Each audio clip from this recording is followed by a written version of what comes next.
In this update, we have another dynamic system that's starting to build that looks to have big impacts as we head into Sunday and a Monday. So if we take a look at the overall satellite view this morning for your Wednesday, March 27th, down there in the Caribbean, if you're have plans to head down south, you're going to be experiencing some really nice weather conditions and a lot of sunny weather. But further north, we do have some instability that's going to be impacting the state of Florida this afternoon, especially as we head into southeastern Georgia and heading up the Carolina coast. We have a little shortwave that will be swinging across that will have some minor impacts for far western portions of North Texas and just south of the I-30 corridor.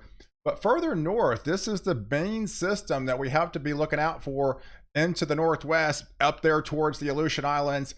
That is the dynamic system that's going to be starting to get its act together that looks to have some pretty big impacts as we head into your Easter and a Monday timeframe. So I appreciate all my subscribers out there. If you are new to the channel and like detailed weather breakdowns, hit the subscribe button.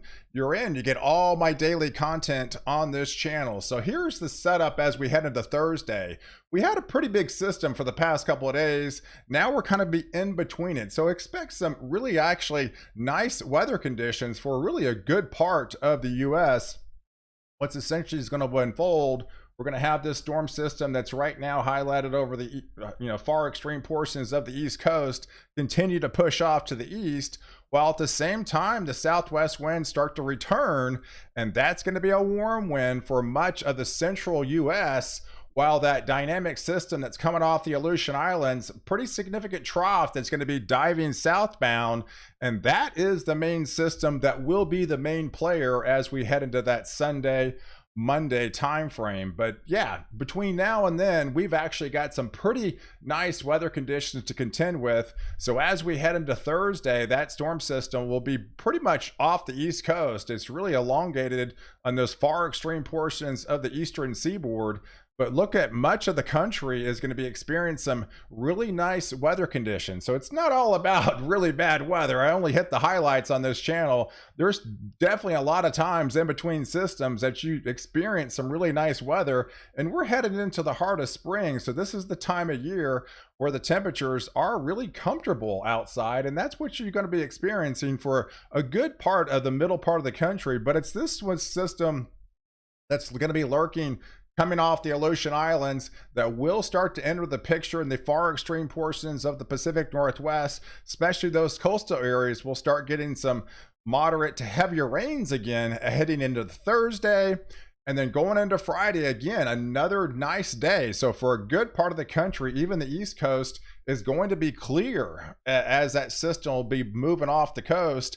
And then again, the system that comes in off the West Coast will mainly be off the West Coast even into Friday, as most of the instability. So that's Friday looks to be almost probably your nicest day as those temperatures start to return.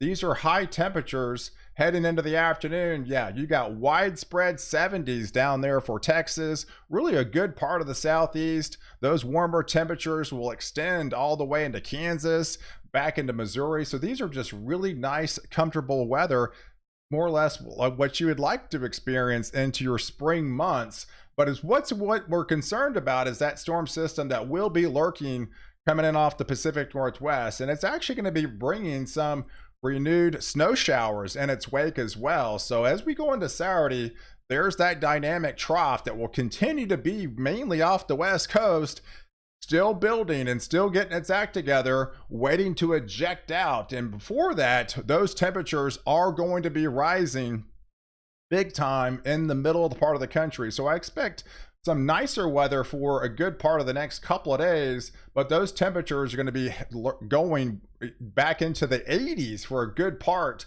of the central US. And the breakdown on the hazard map before that cold front comes in, we are looking for another swath of snow that would likely unfold across southern portions of Montana, back into Wyoming, and back through the Dakotas again. And yes, that would be more snow for those areas into Minneapolis and back into Wisconsin. And then right off the coast where that low pressure is, looks like California is going to be bringing some heavier rains back in the picture as that low pressure center continues to lurk, and especially for those central and southern California regions as we head into this weekend. So yeah, expect the rains to return in a big level for those areas into central and southern California. But here's the main player as we head into Sunday. So as we've got those southwest winds, it's only Wednesday, so we've got a lot of time to kind of rebuild and regenerate the atmosphere heading into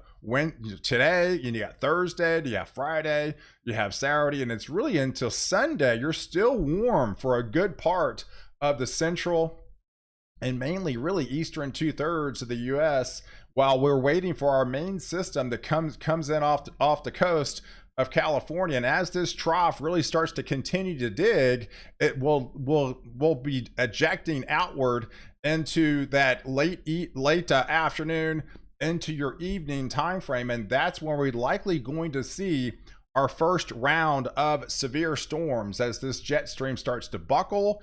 And you've got a pretty intense jet stream coming underneath. You've got a lot of shear at the surface. You've got some cold air aloft. So yes, we're talking about all three modes of severe storms would likely be on the table. I like this comparison, at least this far out. Of course, this is 5 days, so we still got a ways to fine tune this system. But right now, here's the difference of the SIPS guidance, the learning guidance, and as well as the SPC. We likely we're going to be seeing some supercell thunderstorms start to take shape right off the dry line into the Texas Panhandle as we head into Sunday afternoon, and those could actually fishtail into Oklahoma, would likely extend into the Missouri region. And right now, you have the instability out ahead of it. Now, the main difference with this system, it's likely going to have a lot more moisture to work with. So if we take a look at the Gulf of Mexico, you can see plenty of warm conditions, right? So we've got the moisture return, and we've got 5 days to moisture return. And in fact, looking at the global models, the European is actually a little bit faster at this point. The GFS wants to slow it down. The slower it is, the more time and more moisture return they're going to have to work with from that area in the Gulf of Mexico. So right now it's about 5 days, which is plenty of time for that atmosphere to recoup.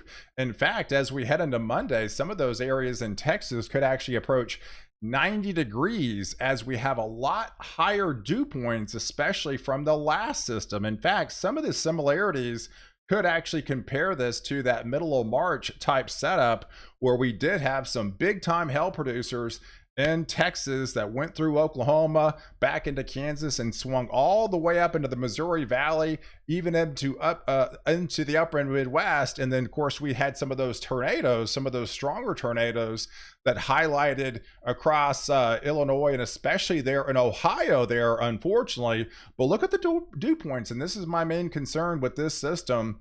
Those dew points are going to be a lot more elevated. When we're talking mid to upper 60s, and those 60s would spread all the way into northern Illinois. So it's got a lot more moisture to contend with as we have a pretty significant trough ejection that will be coming off the West Coast. So again, the breakdown on that day 6 outlook looks to be the most intense day, which would likely be on that Monday as it comes across. So for the same time, those areas that possibly hit 90 into portions of Texas, out ahead of it, we likely are going to be seeing the atmosphere to overturn into the evening time frame right there in the North Texas region. Could extend further south into central Texas, but definitely appears to be in Oklahoma, and it could be a pretty big widespread area of strong to severe storms, and would likely be some bigger time hail producers, definitely some damaging winds, and unfortunately some tornadoes would encompass this system as the system will be continue to move across. The one thing we got going for ourselves is a cold front that will be coming in from the northwest, and depending on, again, the speed of this system, the European has it a little bit faster. The GFS wants to lag it a little bit more behind. That would imply a little bit more robust system at this point.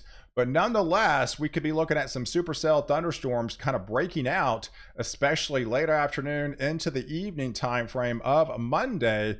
heading into much of Texas here, into the central and southern portions of Texas, would elongate into Oklahoma, and then fishtail all the way up into Kansas, back into Missouri, and all the way up into Illinois as well, as this would push across from west to east. And again, we've got a little bit higher water vapor content to contend with. So again, a slower system would be more significant and have a little bit more shear at the surface, a little bit more instability. So yes, that would imply a little bit bigger updrafts, more tornadic activity, and also some bigger time hailstorm activity as well with that GFS solution.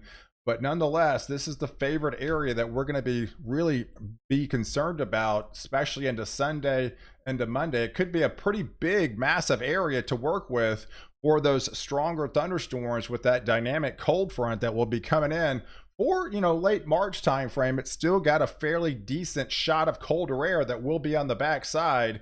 If we take a look at the European solution by Tuesday, most of the cold air gets entrenched into that system, would actually kind of wipe it out and wipe out a lot of the instability as we head in, as this would push further off into the East Coast. If we take the GFS solution, it's a little bit slower, right? It would still have supercell thunderstorms elongated in southeastern Texas by then, back into Louisiana and back into Mississippi as well as Georgia, while much of the European is about at least 12 hours ahead of the GFS, as of right now. But by Wednesday, most of the guidance has that cold front, catching up with the system. So right now we're talking about the main time frame we're concerned about is that Sunday heading into that Monday, and then definitely starting to wind down heading into Tuesday. But by Wednesday, everybody's going to be starting to feel this cooler air coming in, as it would likely, kind of cleanse the atmosphere out. And kind of a similar setup. Again, we get in these 7-day cycles sometimes where we are seeing, some instability down here in Florida and much of the Carolinas. We could be looking at, a same, kind of the similar positioning with more rain showers entering the picture by next Wednesday, the same what you're going to be seeing, today. So guys, I appreciate you guys watching. Do like this video, definitely hit the subscribe button, and catch my next update while I protect you before and after the storm.